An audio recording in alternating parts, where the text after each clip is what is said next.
So how do we exactly make things work? We've been alluding to the draft a couple times in episodes. So I ask you guys this. If Bayley's the champion coming out of Mania, right? You could also give your hypothetical who the champion is between Rhea and Becky Becky. to kind of set the world, do some world building there. My Mhm. question to you and to the people watching, in the comments is what division do you build around Bayley? Does she hold the belt long? Do you make her more of a champion where she has to continue chasing? Do you give her a Bret Hartish type of face reign where she's holding it for a while? Have you guys gotten tired or exhausted of these long reigns? Do you want some quality short reigns to kind of build throughout the year? What do you want coming out of WrestleMania if we finally get the reset button we've been waiting for with Bayley as champion? You can go I, first, Randy. I would like to start by saying I think it's time we kind of have these short but impactful reigns where it's like there's some substance to it. It's storyline based and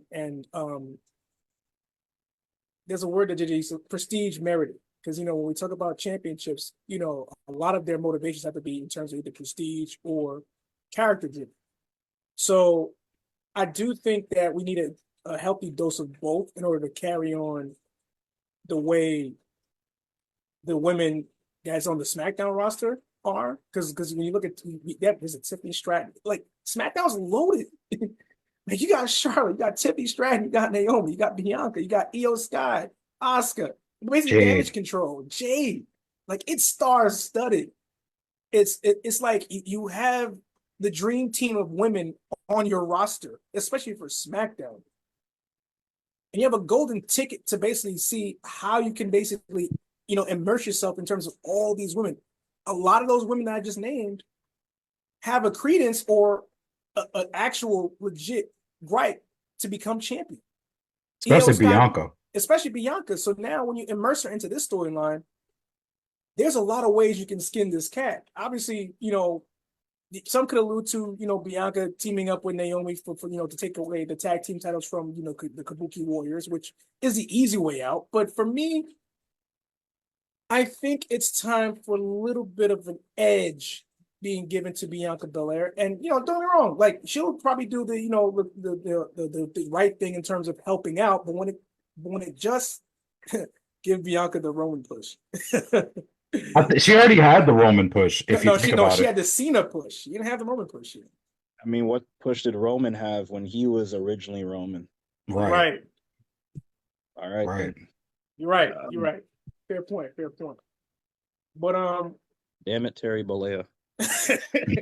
We I saw want what Bianca. I want Bianca to go 4 years at a that that's as Tyler just said. Damn it, Terry Boy, you put that. that's overkill. I No, love no, no, Bianca no. just as much as the next person, but 4 years, nah. 4 years. This favoritism era that we are in right now is going to be the death of me.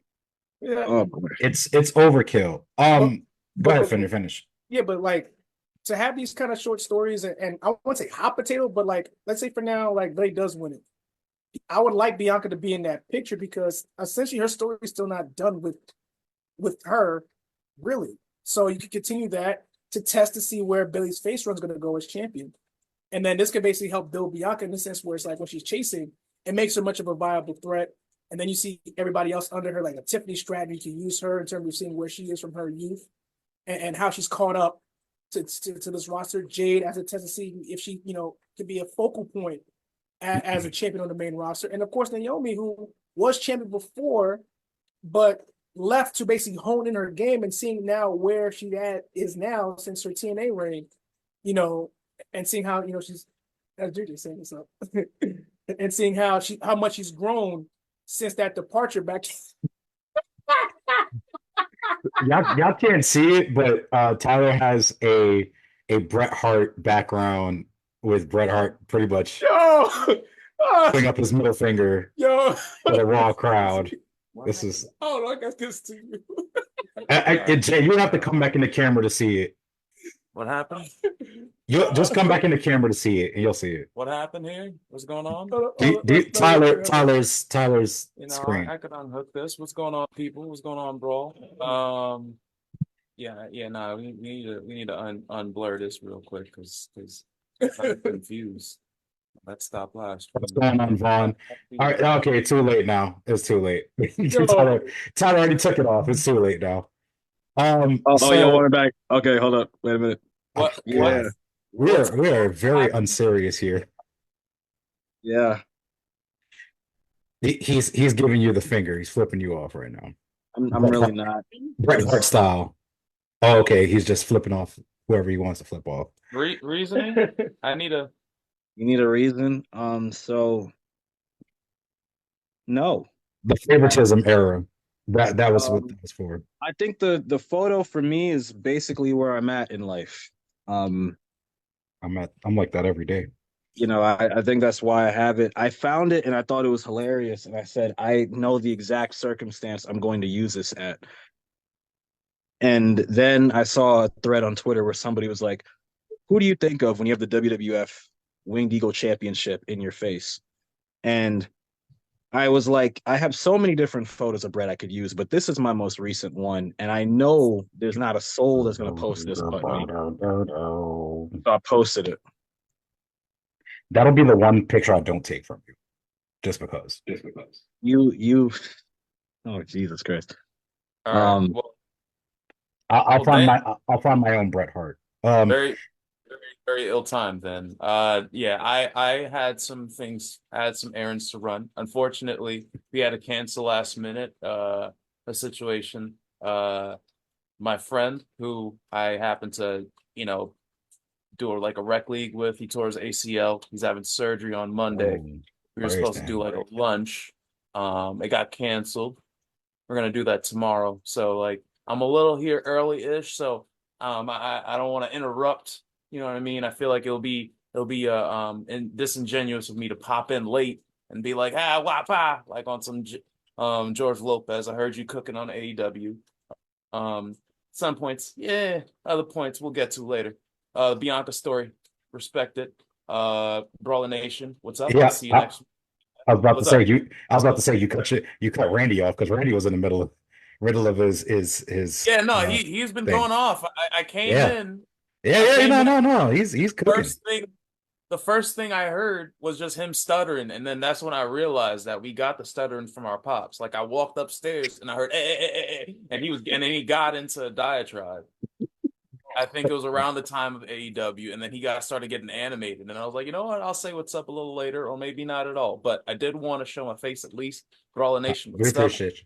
Sorry for basically the late subtraction, but less of a voice, less time for you guys, like more time for you guys to speak, and for people to enjoy a basketball Saturday. March Madness is going on. The Knicks are busting ass. Catch you guys later. Next week, we out, Brawler Nation.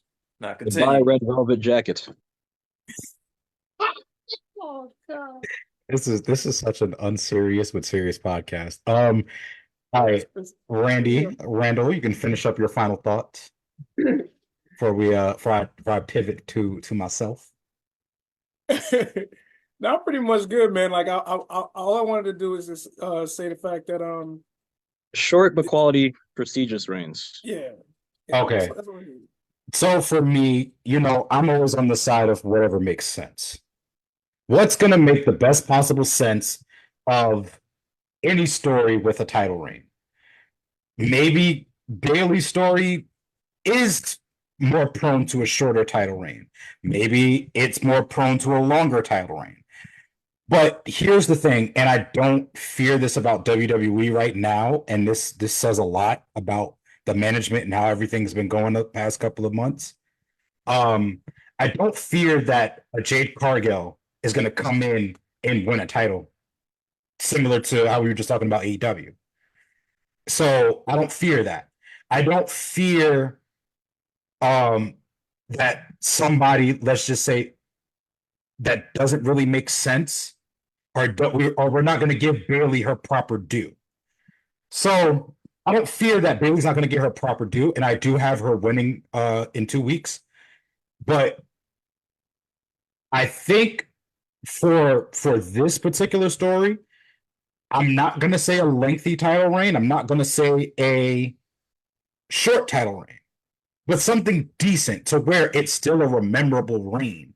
And like Randy said, you still have Bianca Belair, who technically won this title at SummerSlam last year, but of course got cashed in on by Iyo Sky.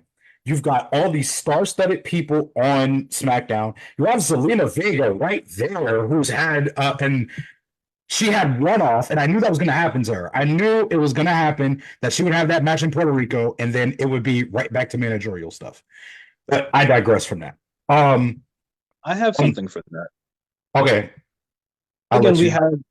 Let's assume we have a draft this year. Okay. With some sort of roster shakeup of some kind. I can see Zelina finally being given a chance to do stuff on her own. This is ironic because a couple of years ago, I feel like I campaigned for them to be separated because they were attached to the hip.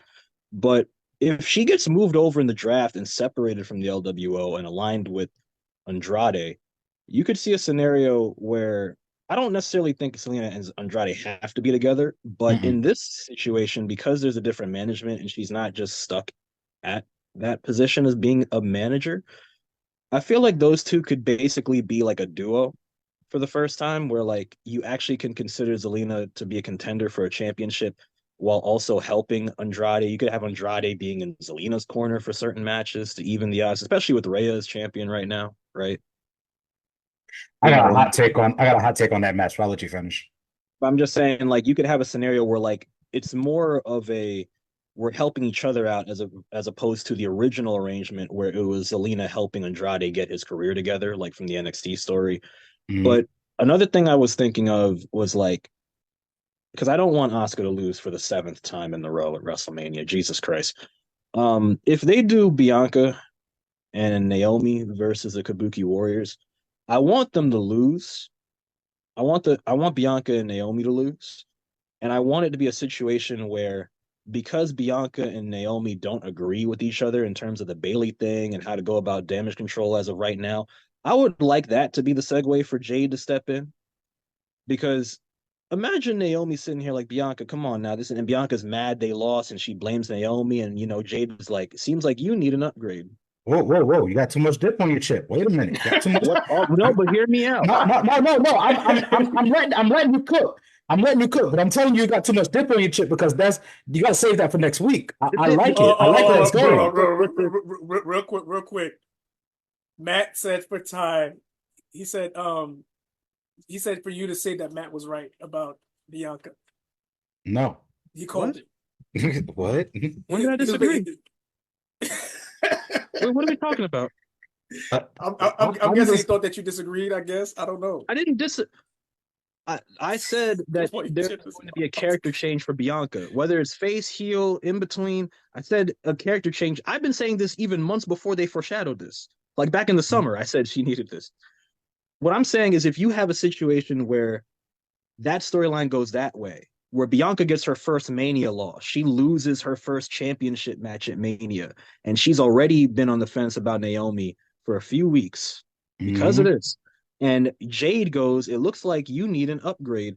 The idea of putting Bianca and Jade together as a team could help hide some of Jade's flaws for right now, if you think they're flaws. You have them be a team, a legitimate team in the division for a while. It gives Bianca something to do, so she's doing something different, right? Then you have a scenario where you're building their chemistry to break them up down the road. You could have Jade and Naomi also be feuding in that period because Naomi doesn't like the fact that Bianca dropped her.